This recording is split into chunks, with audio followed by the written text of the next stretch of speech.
Olá, alunos. Iniciamos neste momento a disciplina de O Estado e os Problemas Contemporâneos dentro do curso de pós em Gestão Pública. Para essa primeira videoaula, nós contamos com a presença do professor Cláudio Andrade, do Departamento de Filosofia. Professor Cláudio, bem-vindo. Uma satisfação estar aqui para contribuir com a sua aula. Muito bem. Nós sabemos que não há, em qualquer disciplina, não há como você trabalhá-la se você não tiver noção de alguns conceitos que a permeiam. Acho que isso é fundamental. E também, numa disciplina como essa, não dá para a gente falar dos problemas sociais se nós não tivermos uma noção histórica de como isso aconteceu. Então, para isso, até o professor Cláudio está conosco, e a gente vai fazer aí um bate-papo que espero que seja interessante para todos vocês. Professor Cláudio, de uma forma bem simples, como se diferencia pobreza e desigualdade? Existe diferença? Pois, Jefferson, penso que sim, né? A pobreza dá dinheiro, os pobres consomem, são muitos. Uma das políticas do Estado contemporâneo é acabar com a miséria. A miséria não consome, pelo contrário, ela é totalmente dependente. A questão da cidadania, da própria exclusão, já é um problema histórico, né? Claro que vários pensadores se manifestaram sobre o assunto e a tese que mais prevalece é que a desigualdade ela é construída pelos homens, ela não é natural. Felizmente, se ela fosse natural não dava para fazer nada. Mas como ela é um produto histórico, social e cultural, é possível removê-la. É possível remover a desigualdade com políticas, com ações afirmativas, com um Estado que dirige, que pensa, né, o que é melhor para todos nós. Então, eu acho que a pobreza é um fenômeno. Como a religião é um fenômeno, a pobreza é um fenômeno. Sempre vai haver pobres. Até porque se existem ricos, é porque existem pobres. Se existem pobres, é porque existem ricos, né? O capitalismo é assim. Para um ter, o outro necessariamente não pode ter. Agora, dá para amenizar e atenuar tanto a pobreza e dá para combater a desigualdade com políticas de inclusão social.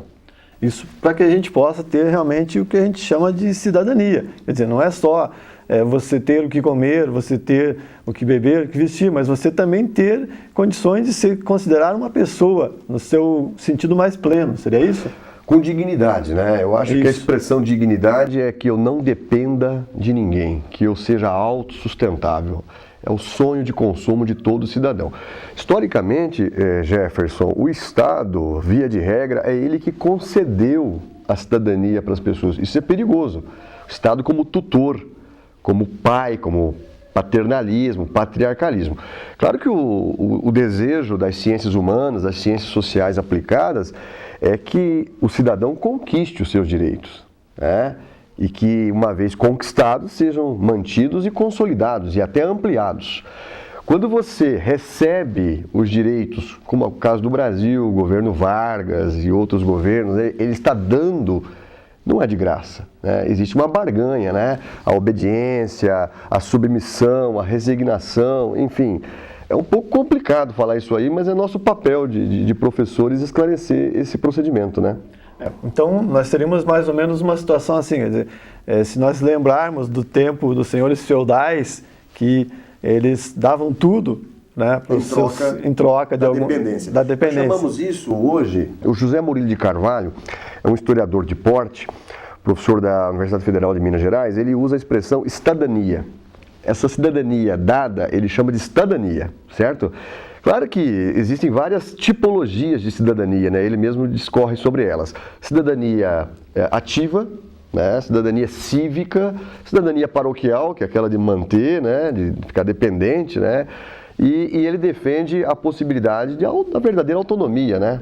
Porque, na verdade, nós temos hoje muitos direitos. No papel, né? A Constituição diz que eu tenho os meus direitos, você tem os seus. Mas na prática, né, é um estelionato, né? O discurso liberal é né, e a prática nem sempre é a mesma.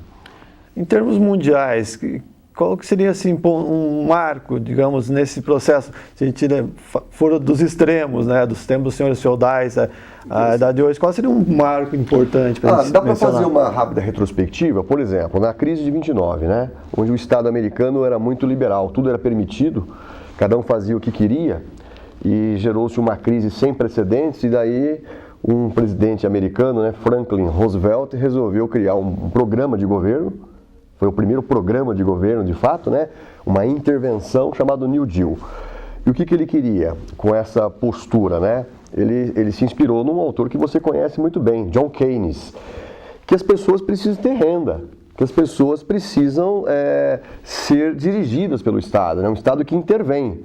E daí o Estado passou a ser aquele Estado que propiciaria o famoso bem-estar social, né? Segurança pública, saúde, educação. Na década de 70, década de 80, basicamente, esse discurso do Estado providencialista é substituído por um Estado enxuto, Estado terceirizado, Estado privatista, né? Inclusive, alguns economistas ganharam até o Prêmio Nobel da Economia, né? O Milton Friedman, Hayek. E daí o Estado sai de cena, o Estado desaparece. E isso prevaleceu até bem pouco tempo.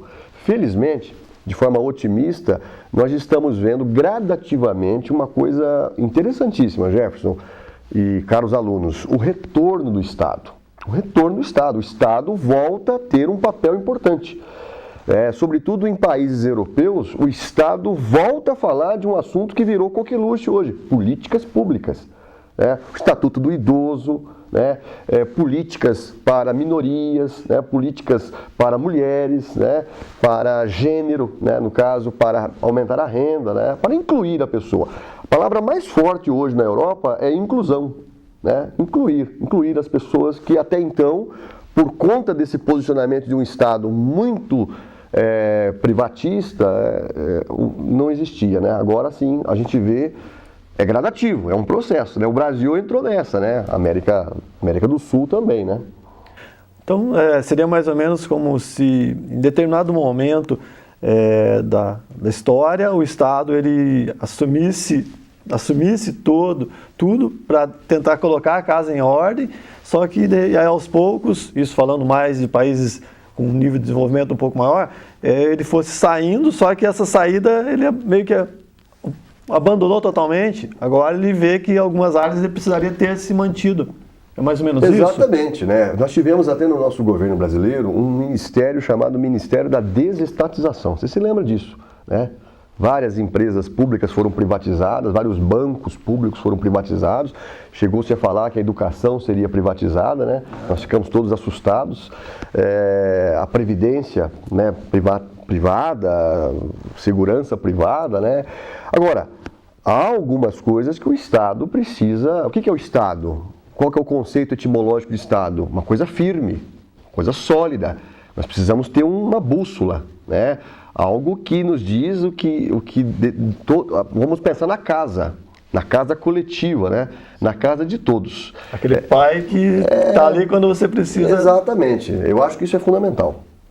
No Brasil, a gente poderia colocar, pelas leituras a gente percebe Getúlio Vargas como um ponto marcante na história do Brasil das políticas públicas, e a Constituição de 88, dois marcos? Eu acho que essa diferença é interessante. O governo Vargas, ele criou a CLT, criou a Seguridade, a própria Justiça do Trabalho, que foi um marco importante para o trabalhador, para proteger o trabalhador.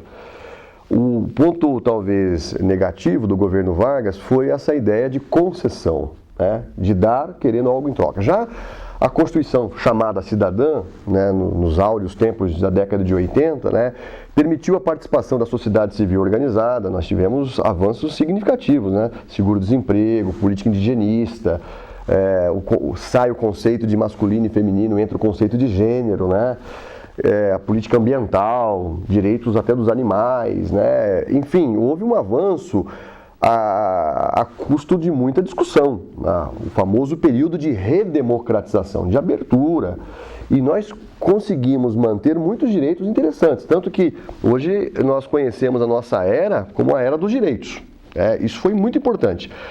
Daí nós tivemos outros presidentes, desde Sarney, desde Collor, Sarney, Collor, Itamar, Fernando Henrique, e o fenômeno do atual governo petista, que trouxe novidades também. A gente não pode desconsiderar essa dicotomia social ou econômico. Tal governo privilegiou o econômico, Então, o governo privilegiou o social, né?